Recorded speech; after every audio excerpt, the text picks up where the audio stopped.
अज्ञात वाहनाची दुचाकीला मागावून धडक, दुचाकी चालक गंभीर जखमी। नॅशनल हायवे क्रमांक 44 वरील कारेगाव येथील वर्धा नदीच्या पुलावरील घटना। अज्ञात वाहनाने दुचाकी चालकाला मागावून धडक दिल्याने झालेल्या अपघातात दुचाकी चालक गंभीर जखमी झाला।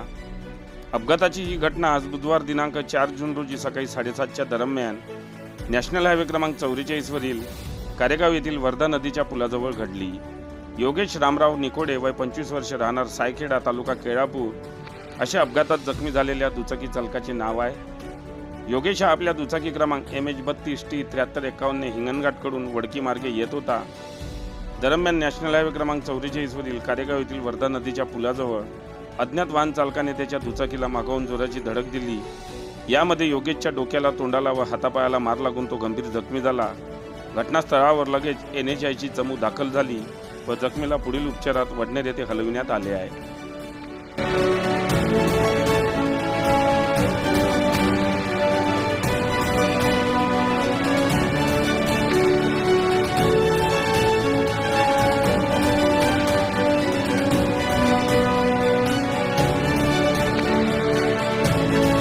बातम्यांशी अपडेट राहण्याकरिता आजच आमच्या चॅनलला सबस्क्राइब करा आणि बेल आयकॉनवर क्लिक करा।